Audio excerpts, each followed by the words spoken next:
Hello, and welcome Gotcha. back to another Behind the Shield podcast. I'm your host, Gary Daemer, and today I have. Andrea Livero-Scott from Well, Kratos. thank I you. am the Thank you very much for joining us, and maybe you can just briefly describe who you are and what you're about and why you're on the podcast today. Absolutely, yep. I'm the director for cybersecurity at Kratos. I handle the FedRAMP, high trust, and GovRAMP capabilities. I've been with Kratos for about 10 years now, first as a sub K and now as an employee. Primarily dealing with all of our FedRAMP customers and getting them through authorization, also advisory services. But my background is actually in FISMA. Ah, Um, yeah, and I believe that we may have crossed paths quite a while ago when I used to work at Booz Allen. we actually probably spent about the same time, and I think we know the same people. So I am sure we were probably in the meeting or two together for sure. Yeah, yeah.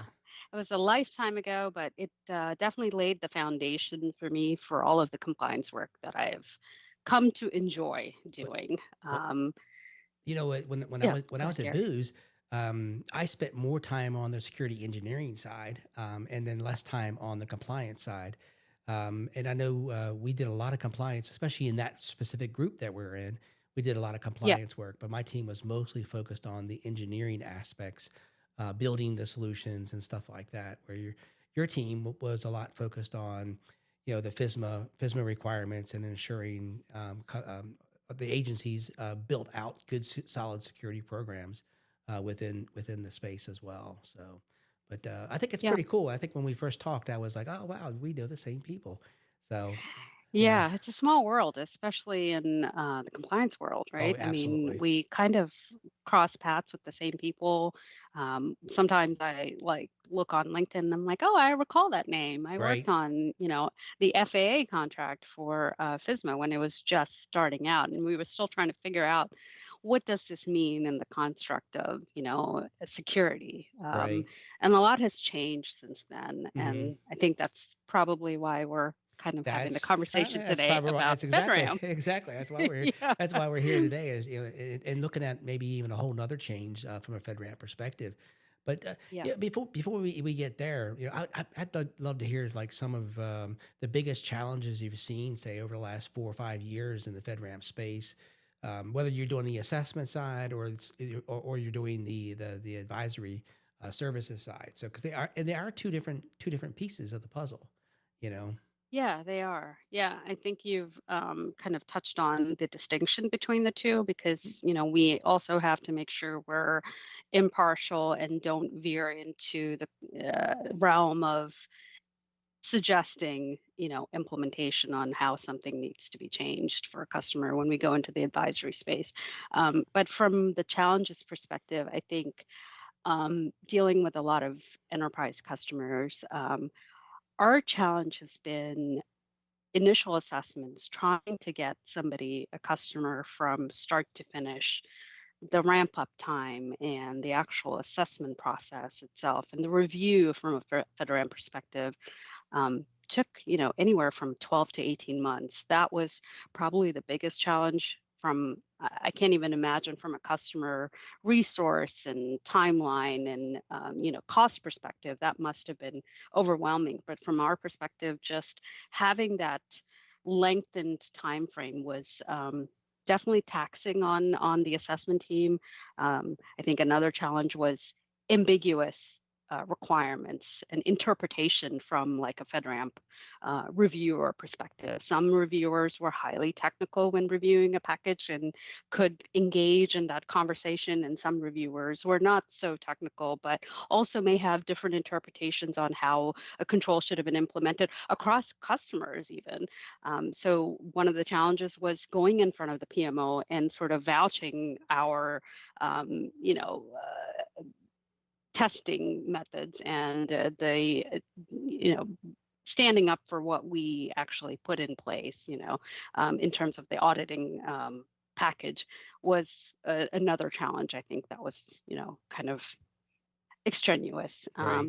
But all of that seems to be changing now with the shift to the 20x model. So I'm hoping it will be a lot more seamless and less time intensive, both from customer side, from the assessor side. And then, yeah, I mean, from an advisory perspective, like just telling customers how to submit packages and how to even talk about, technical control that they may not necessarily have the bandwidth to implement a certain way, but knowing from our perspective on how we've dealt with the PMO, how we've dealt with even DoD reviewers and stuff, what their expectations are, providing that advice on, the best practices was and maybe continues to be a challenge even now. Yeah, So, yeah. yeah, yeah, Something that we find a lot, and you just mentioned DoD, is the DoD side and yeah, the civilian side are two totally different perspectives on how they yeah, approach compliance and or cybersecurity. And I know we've talked to our customers year over year about the differences between the two, but until they actually get into that process, I don't think they actually feel um, the difference. Because DoD is a whole different path that you got to follow. It's different absolutely. documentation. It's additional Yep. documentation. You have to use different Mm-hmm. systems, to put your packages in. Whereas on the civilian side, it's not as um, I don't want to say hard, but it's just different. Because Yeah. and with 20x is definitely getting hopefully easier as well. So. Um, Yeah, definitely. so from the challenges perspective, getting your customers to kind of work through those with you, the timelines, have always been really, really tough to explain to customers. How can you speed us up? Well, we can do crunches here, we can do crunches over here, but this whole Mm-hmm. side over here, this once you submit the package perspective, we can help move it by delivering good packages and understanding and customers listening to your advice. you Mm-hmm. know, which sometimes is a struggle when the customers don't quite listen to you and they're trying to move things faster. And Yeah. sometimes the DoD side or the FedRAMP side, you know, um, anytime you do something fast, sometimes it can break something. You know, Right, you know. right. And it may even impact the quality Yes. of the work that you're Yep. providing, right? And Yep. so we don't want to do it fast and with less efficacy and less Right. quality. We want to do it right and be able to support what we stand behind, right? Correct. Yeah. And I think with the maturity that I'm seeing with FedRAMP 20X, it should hopefully shift those authorization timelines from like what has historically been 12 to 18 months to now a matter of weeks, right? Because they are going through that automated validation. So that is one of the pros that I think will be beneficial for our customer, both from like a timeline as well as a budgetary perspective. Right. Yeah. But there are also cons, so Yes. I can't say everything is glowing about FedRAMP 20X. Yeah. But I guess we can get into that as well. Yeah, I mean, if you want to, we could swing right over that. I mean, so we made our way through the FedRAMP low pilot 20x process. We got an authorization there, and we're in the Yeah. midst of the second phase for the moderate level as well. So we've been through a couple collaboration sessions with the Right. PMO on our solution and how we actually monitor ourselves, and it is different. It's different than what I even imagined after being very Yeah. heavily involved in the whole 20x space. Um, but I mean, what are you seeing out there? I mean, from a change perspective. So. Yeah, I mean, we've had a couple of customers go through the low, but they've held off on going through moderate, Mm-hmm. only because of the added KSIs, the complexity, and they're not fully there with the automation. Right. We have to be at least at an 80%, and they're Mm-hmm. definitely not there. So I haven't yet taken a customer through moderate, so I don't really know from experience how difficult or challenging or even how easy it might be. So Right. yeah, I would welcome to, hear how your experience has been with that.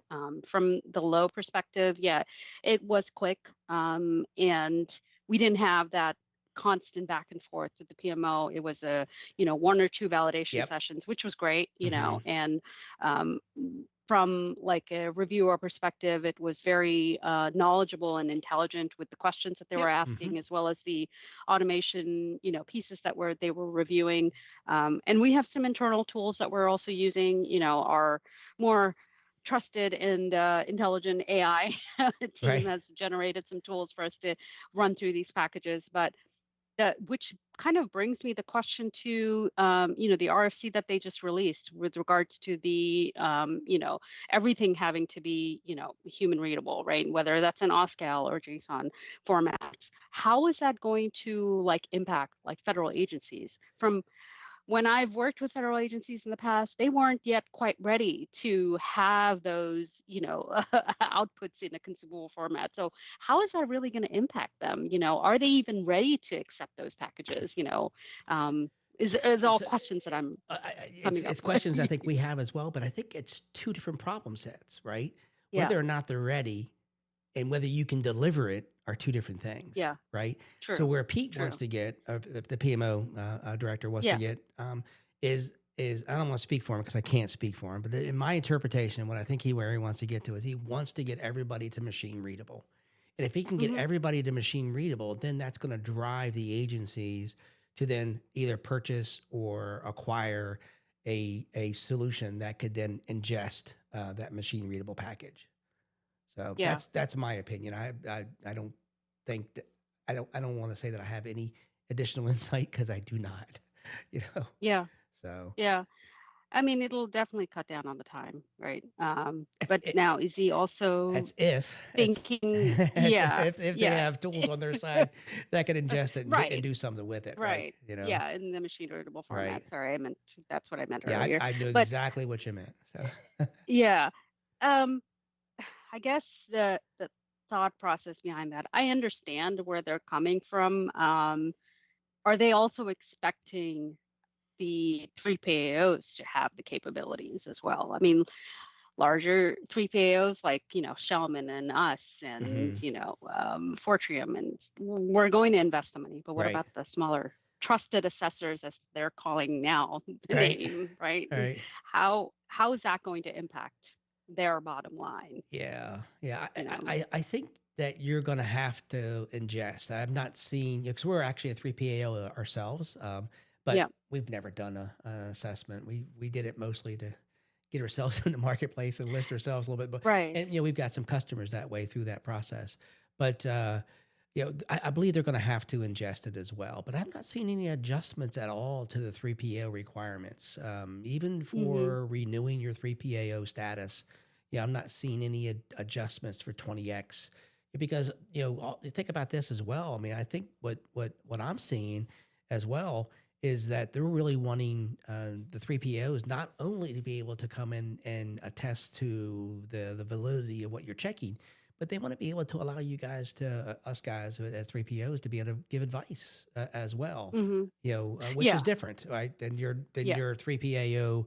I will be an independent assessor perspective. Exactly. Yeah, he's made that sort of allowance, I would say, where yes, you can advise, you can tell your customer, well, if you're assessing them, you can provide some advice as long as it doesn't go into now a bias, Right. and yeah. So that's great. Yeah.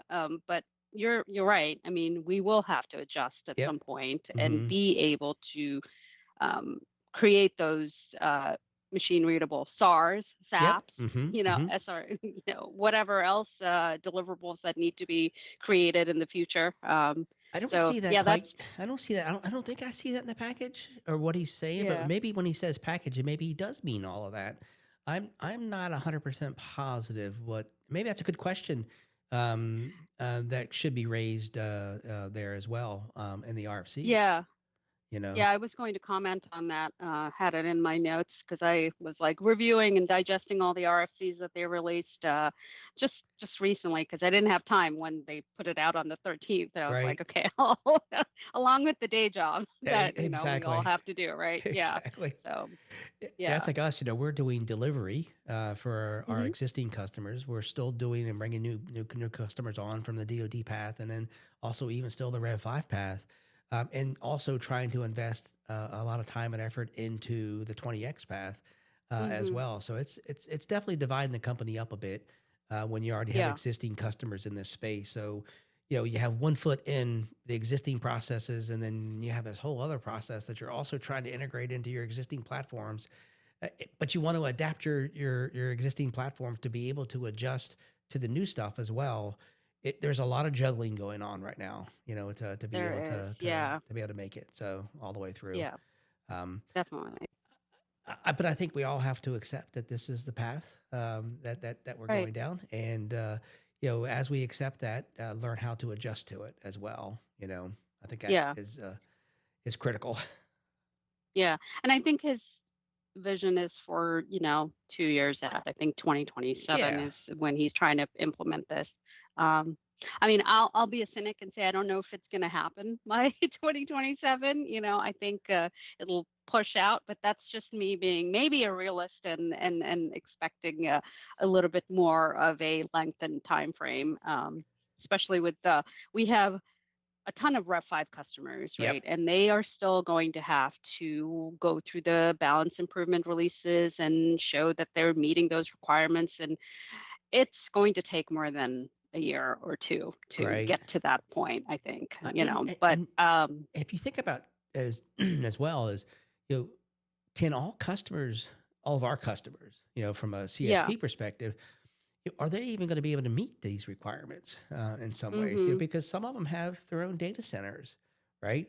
Yep. Some of Yep. them, are in a data center someplace else, as opposed to being in a IaaS, a certified IaaS already. So I Right. think that's going to Right. pose some challenges of how do you adapt to those CSPs as well, Right. or is he telling those CSPs, hey, you need to migrate to these IaaSs that already have Right. certifications? I don't know the answer to that, but that's Right. definitely something been running through my mind because I got a fond passion for a couple of those guys that are out there that have their own IaaSs, and they've just been either Yeah. friends of mine for years or Yeah. they're customers of mine as well. Mhm. And they have the full stack from the doors that you the door locks Right. and the fire Right. extinguishing capabilities, Right. all the way Yeah. through support systems to be able to deploy the SaaSes that are out there as well. So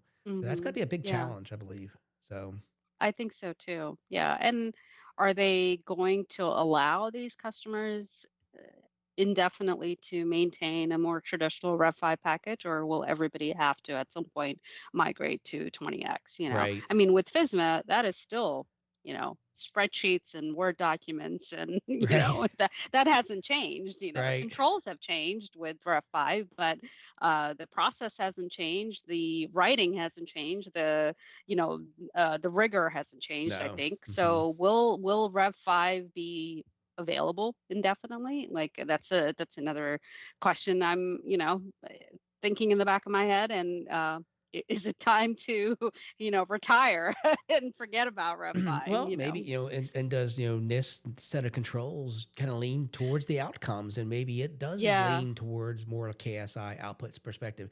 Because I really do Yeah. like the way, he's pulled those together, and he's done Mhm. some rudimentary mapping back, to Yes. NIST 853, and they make sense. Absolutely. So Yeah, they do. and they give you the full right to do that, right? The fully tailored Right. version of the NIST controls, whatever makes sense for yourself. So Right. to me, this still has it's rooted, within the NIST perspective. They're covering Right. covering all the same pieces, but it's where does it go from here? How much more influence can he have? Or the FedRAMP program can it have? To be able to have even broader changes. Think about the DoD and where they're at. Mhm. We just talked about that a moment ago, and the different path that you have to follow. Could you see them kind of going down this path at all? Yeah, I think that will take probably an exponential number of years, I think. They are, Did you have moved see? to a Did, continuous yeah, authorization mhm, process, right? yeah. So that's great. Did you see the Sorry, what was Army? your I was going to question? say, did you see the Army? Sorry, I'm interrupting you. But did you No, see no, what the Army did about the NIPRNet? They're doing testing on killing the NIPRNet at some of their locations, no, even I did not. all the way up to IL5. Oh my gosh. Yeah, that's What's the reasoning behind faster, that? faster, faster, Faster. faster, faster. Okay. Yeah. Okay. Okay. And they're saying that they can get just as secure solutions that way. Yeah, because Right. part of the hang up of going through the DoD process is the BCAP process.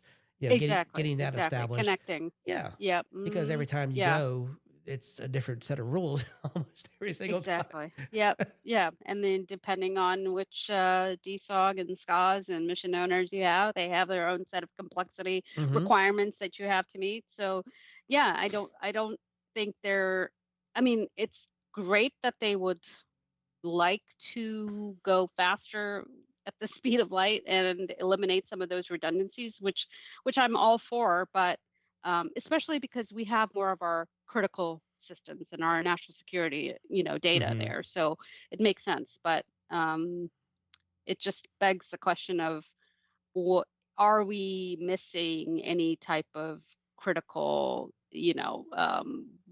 foundational things that have already been established and we've already come to expect and have put in place for implementation of controls. Are we missing any of that by removing some of these you know um, firewalls, for lack of a better I, word? Yeah. I 100% agree. Yeah. But if you can prove that you can still provide that same capability with commercial type solutions, then why Hmm. not?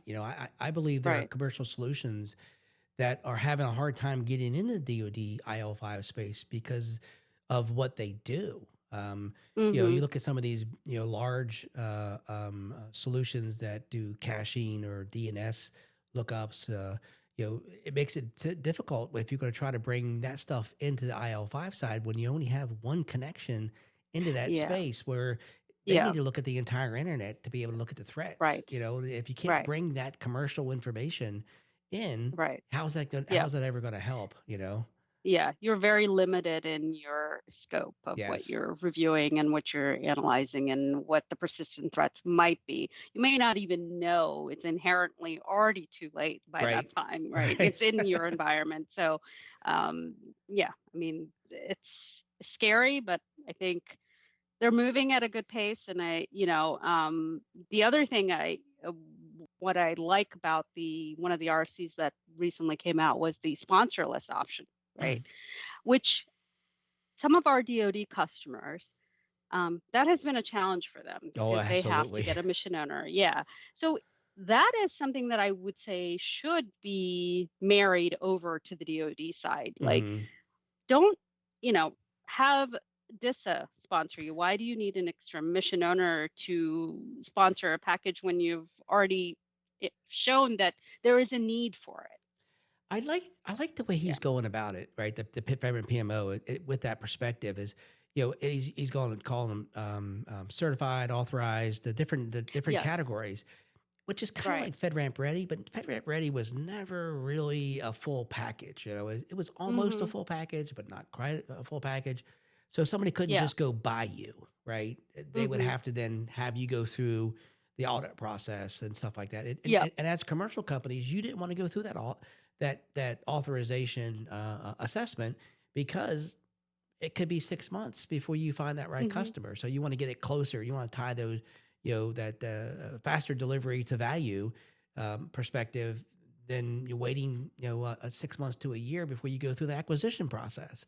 Yeah. You know, Yeah. so having Yep. somebody who's on that's on the already there, and certified, whatever that level of certification means, that's not authorized, but it's certified. Certified, Yeah. right? Level 1 through Yep. 5, I think he Yep. has, or Hmm. 6. Yeah. Yep. Yeah. I think that Yeah. is a really neat concept as well. And I think there's a lot of commercial companies, that would love to get their solutions kind of to that level ready to go.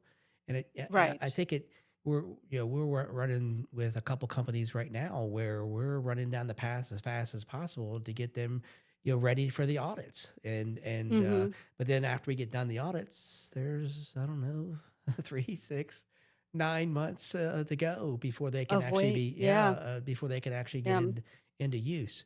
Um, with IL5, it seems like it's a higher priority, so they're prioritizing them and they're moving those a little faster. But even still, it Hmm. still takes time to kind of get through that entire process It to be does. able to be used Yeah. within the DoD. So if you look at the Army, remove the BCAT process, that can kind of speed up that piece of it. That if you can have somebody kind of ready to go to be Hmm. used, then you can have companies that understand the security requirements, from a DoD perspective, even if they stick with, the 853 and the DoD CCSRG, kind of Yeah. rule sets. If you had people who had that stuff ready to go, it would be Right. a lot faster. And then you Yeah. had somebody who could say, "Yep, they're certified. You can use them." They're certified. Right? Exactly. They've been Yeah. tested. I mean, we've had customers who've gone through what I would say like a ready process. They've Hmm. wanted to do a gap analysis. They've understood where their challenges are. They've made those changes. They've, got to the point where they've communicated about a sponsor. And then it's sit Right. and wait for 10 months, 12 months before you can get those conversations Hmm. going, before a sponsor can be determined. You know, by then you've already lost time, money, and Well, these things aren't cheap. resources, even Yeah. from assessment person. Yeah. Right, they're not Oh, cheap, definitely right? not. And Yeah. in the current regime that we're in with the assessments, evidence has a lifetime, right? Yes. So Yes. you have to go Yeah. back and maybe retest some things, uh, Absolutely. you know. Yeah. So Yeah. and And with the persistent validation, hopefully oh that, that evidence is constantly being churned, right? yes, with the FedRAMP 20x Yeah. persistent, yeah, Yes, absolutely, exactly. yeah, Yeah. that Yeah. live You check, don't have a point in time. Yeah, correct, exactly. yeah. Exactly. Which is what should be for all assessments. And it's doable. I mean, Yeah. there are a whole bunch of companies out here proving that it's doable, and going to Right. meet that FedRAMP moderate set of requirements. And Yeah. not all of them are security companies, and not all of them are GRC companies. There you have a lot of AI companies in this batch, and Mhm. then you have several GRC companies. Um, I think we're the only infrastructure company maybe in there. I think Hmm. so. I think so. Yeah. Um, but there's several, maybe no. I think we could be the only one, but I'm not 100% positive on that. So Right. Yeah. We haven't had any of our enterprise customers yet go through 20X. I mean, it is a monumental effort for them, I think, yeah, Yeah. yeah, yeah. Yeah. It's going to be a big And they're challenge. on high. Yeah. So, Well, yeah. yeah. So we have to wait for the high. So we actually do have several customers who are in the moderate um, space. So we actually could bring them to. We actually have one who wants to do it and kind of chomping at the bit, ready to go. Mhm. But Mhm. but we're like, okay, hold on, let's get into the open assessment side, and then we'll Yeah. get you there because our application we integrated in with our base infrastructure, so it's already there. We just need to add that additional module to that to the applications in order to make it work for the Gotcha. KSIs and FedRAMP moderate. Yeah. But let's prove Yeah. it first. Let's get it ready to go. So then we know that what we have will work in other environments as well. So Absolutely. that's kind of what Yeah. our A lot thoughts of are. wait and see from some of our customers too, to see Hmm. how everything goes, and how all of this pans out for the next year or two. But it's funny you say that because I'd love to ask you, where do you see this? Where do you see us going? Say the next 2 to 5 years, with in this space because there's been a lot of change this past year. Yeah. No, I agree. And just thankfully I mean, if we're just talking about the 20X Yeah, piece let's of it, focus on that he first. said, yeah, he said that the 6 RFCs are now what they're going to focus on. There's not going to be a release of any more. So I'm glad that we're shifting to more implementation, more operational perspective. So I think from like the next 2 years, in my personal opinion, we're definitely going to be moving away from like the written narratives to more Hmm. of the KSI based machine readable evidence formats, whether that's an OTSCAL or a JSON. Um, I think more customers are going to adapt to it. And again, just my own personal opinion, whether agencies will be able to readily accept those machine readable output packages is still a question I have. Right. It's still a lingering doubt for me, but perhaps that is more impactful from like a legislation perspective, right? Maybe FedRAMP, has to be amended to say, now agencies will have the budget to include these types of, tools in order to be able to consume the output. Um, I think we're going to see more of like the timelines being compressed. Hmm. We've already seen that Rev 5, customers are going to shift to 20x and hopefully their timelines are going to get compressed to just a matter of weeks to get certified and validated from Rev 5 to 20x. I think the focus is also going to shift, in my opinion, from documentation to more operational maturity, right? Yes. Proving how actively you're implementing your incident response processes, operationally, are those in place, but then the onus I feel will be on the federal agency perspective to monitor those operational maturities consistently and more persistently and actively rather than a point in time review, which Right. right now is a requirement of just a quarterly Kanban review. Hmm. But I think that has to shift. I think that has to change to more of a point in time, real time, because the attacks are going to be within those gaps, right? You're not going to catch those persistent threats like, oh, you did an assessment on, this quarter. So yeah, I caught this, whatever, the typhoon attack that Hmm. happened, right? But that was telecom based. So I think it has to be a real time review from like a federal agency side for the the packages and the cloud service offerings that they're consuming and accepting risk for, and not just a quarterly review. Those are kind of some of my initial thoughts. I mean, again, these are just Uh, personal I agree. No, opinions of where I I think they're think going to go. I think it's spot Yeah. on. I think you're spot on. Yeah. I think I would add one thing to that, and the beauty Yeah. of doing this kind of daily, right, is you can see trend analysis too, right? So you can Hmm. start to Hmm. actually see Yep. the trends of how secure the systems are that you're purchasing, from a Yeah. compliance perspective. So I think that is going Yeah. to be able to help as well. So I think that will I hope that'll push, the agencies maybe to say, "Oh, look at this. Their MFA's not working." Let's Right. let's Right. let's make sure we jump on that and go take a look at that. Ah, their vulnerability management system seems to not be functioning. So they'll be able to have that daily insight. And think about this too. Maybe you could create some alarms on those things when somebody goes out of whatever your highest cares are, and then you could Right. pull a meeting together and say, "Hey, let's talk about this right now. What are you doing Hmm. about solving this problem?" Oh, that's just an error in reporting. Okay, show me, show me it's an Yeah. error. So I'm hoping Yeah. that that's what it can lead to as well. So, but Yeah. And I know we didn't touch on AI, and I by no yeah, means am I an expert on that, but I think from like an assessment perspective, we don't have a, control family specifically focused on AI as a threat, right? I mean, we consider like, an AI agent deployed, hmm, on the environment. But to me, I think that is a very valid insider threat. hmm, Like that is, this agent has the same information as a human does, but it doesn't have the judgment that a human would, correct. right? So it's like, how do we make that focus to testing those as a insider, parallel insider threat, Hmm. essentially? That threat vector, again, don't have too much historical, knowledge on it, but I, it feels I, like that's something that it maybe definitely. uh, is an emerging area that we should be looking at. Like I know that cloud security, that particular alliance has like a framework that they've Hmm. developed. That's something that could be potentially a good sort of I don't know, supplement Hmm. to maybe FedRAMP, maybe we see where the parallels are.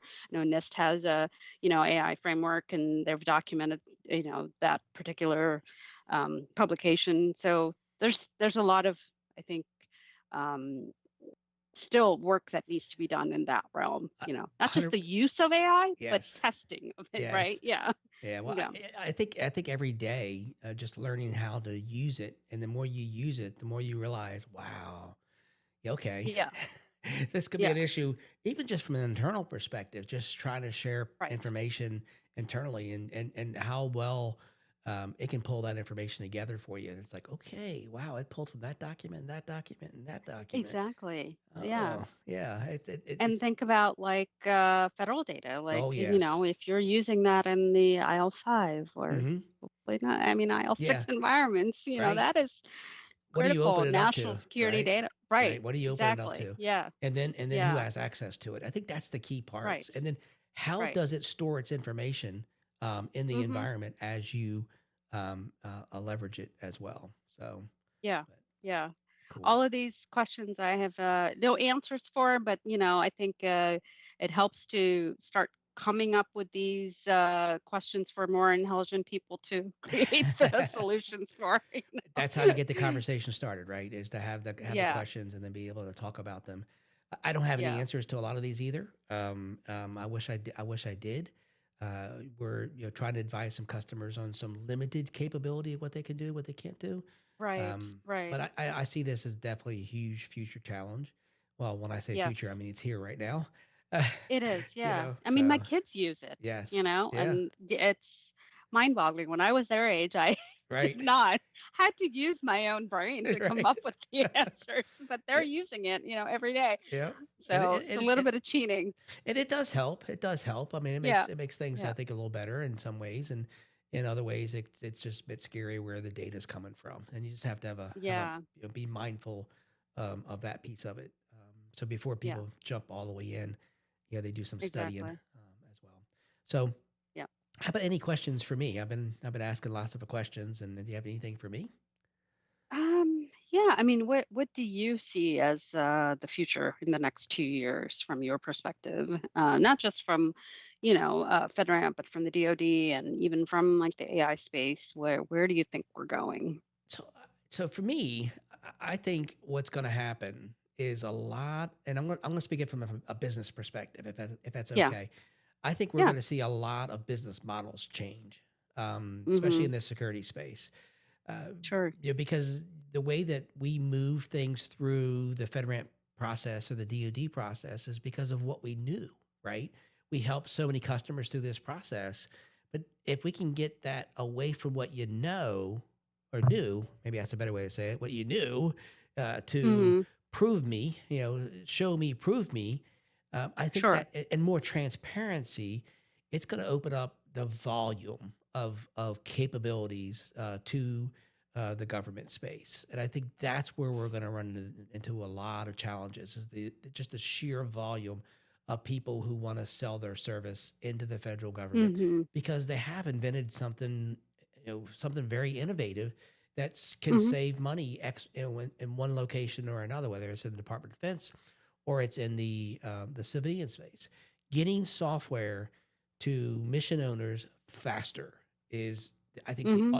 to me ultimately is the end goal. Now, when you do that with cost, that's Yeah. appropriate, and security, Yeah. that's appropriate as well. Security. But Yep. if you have that automation built on the side, then it's going to be able to prove it much faster, and you're going to be start relying more on prove it to me than let me talk you through this process. Mm-hmm. So it's Mm-hmm. going to be Yeah. less about tell me and more about show me, right? Show me. Exactly. And Yeah. I think that's going Yeah. to be critical for Mm-hmm. everybody's success. So it's going to change a lot of people's business models and how they do things today. Mm-hmm. Advisory probably won't be um, as much of a need. It's going to be a lot of engineering because people are going to have to re-engineering their processes to be more automated than Mm. there are going to be, Yeah. kind of hands on deck. Not as much documentation, right? So Right. I think Good point. that will bleed into the DoD side as well Yeah. as the 20x stuff shows it can do it, right, and it can do it securely, then I think other folks will pick it up and run with it as well. So, Yeah. but I'm a very optimistic individual, and as you can tell, I'm all in on 20x. Yeah. Yeah. So, Yeah. but I think it's really going to help. I think it's really going to help, and just automation Yeah. in general. Um, eh, I think it's going to be the wave, and I think AI is going to help as well. It's going to supplement that as well, Mhm. but it's going to help us Mhm. develop things that are better. It's going to help to take a look at lots of data and allow us to make better decisions faster. So Right. that's As long as we also keep some be mindful that we also have to evaluate that piece of it, right? yeah, that's your Yeah. that's your problem, not my problem. That's where I'll let the smarter folks There you go. figure out how to get that But done. Yeah. I think what'll occur is the same thing that's occurring here, right? Is Mhm. there's going to be some automations that's going to allow you to put those security boundaries around that stuff to make you feel more comfortable. I- Right. in my opinion. So here again, Yeah. these are Yeah. all my opinions. So. We have to caveat that, right? Right. I don't Yeah. because I'm kind of Yeah. the Yeah, you're the head cheese boss. and Charles head cheese and Exactly, Charles. So exactly. I Yeah, can I have to caveat it. yeah, and I get that. Yeah. I get that. I Yeah. can truly appreciate that. So Yeah. if you like, I've got a few kind of personal questions for you. I mean, Sure. they're not really deep diving personal questions, Uh, but Yeah. I like to learn a little bit more about people, and I think other people like to learn a little bit more about people. I think the more we can humanize everything that we do, I think the better off we're all going to be. Yeah. So. Yeah, I agree. Yeah. So talk to me Go about for it. maybe your favorite book, that you have that you could read 2 or 3 times or something. Oh, that's a good question. I recently read Verity, Mm, and I think I don't have anything like the classics where I will read something 2 or 3 times. I kind of go through books, just I'll pick something up if my sister has told me, "Hey, this is a great mhm, suggestion, read it." This one was, I think saw it in a magazine, like recommended. So mhm. that's the most recent book that I've read. It's called Verity, and I believe they're making a movie out of it. Oh, Yeah, um, it's very interesting from start to finish, and it's a little disturbing. Maybe that kind of tells you my taste. I always like to tell people my favorite book is a book I read in high school, which is The Stand, and Okay, that's kind of what's that very about? disturbing. Is So, it really? oh, it's extreme. It's Stephen King, and Oh gosh. yeah. Okay. It's like Yeah. 1,000 pages. It's like 1,000 pages long, Yeah. and Yeah. it's about a virus that pretty much kills everybody in the world. And there's Oh, two wow. factions that get developed: good versus evil. Okay. And I'll leave it at that. And there's a lot of in between. So That sounds interesting. I mean, it's a very kind good of. book. They've Yeah. done some mini series on it.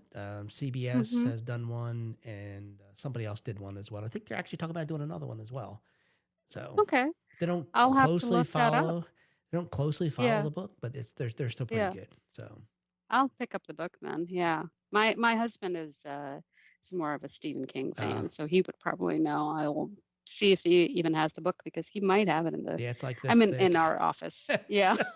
Might take me a while to get through it. Yeah. Yeah, yeah, yeah. It's kind Yeah. of amazing that I read it in high school because it was pretty long. Um, Yeah. but yeah, very good book.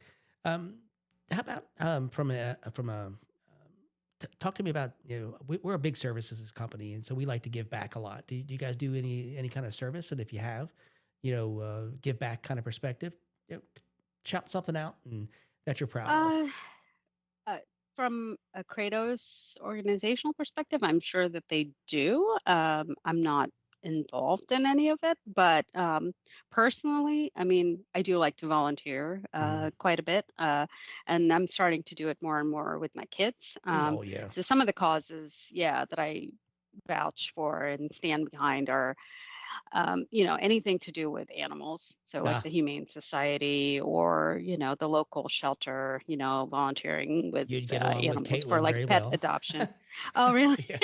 she's a big rescue person. So Yeah, we had two rescue dogs, and it's hard once they pass. So, yeah, but we foster. When I say foster, it's our friends and family and neighbors always, we're the go-to for dog sitting there you for go. days or weeks. Yeah.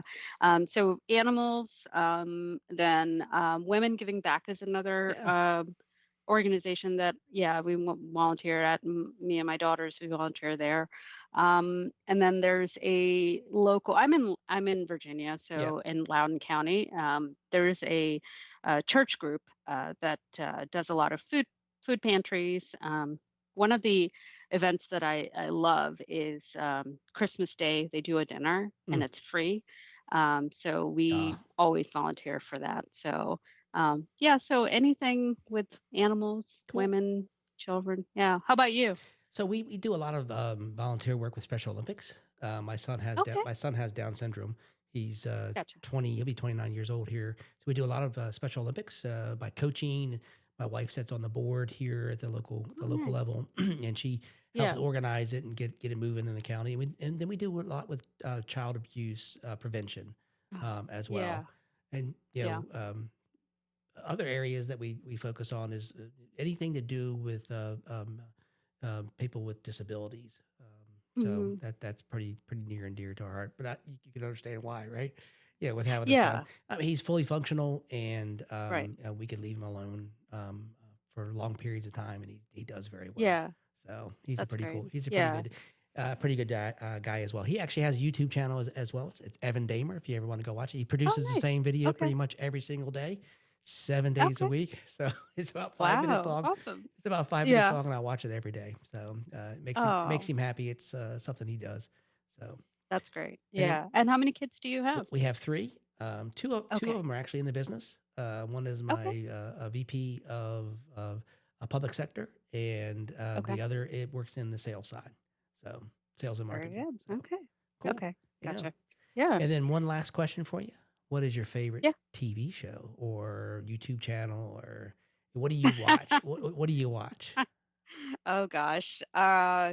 This is terrible. I mean, I shouldn't admit this in public, but my go-to is like the Real Housewives. I I mean, knew it's you. I so somehow or another. I knew. trashy. I knew.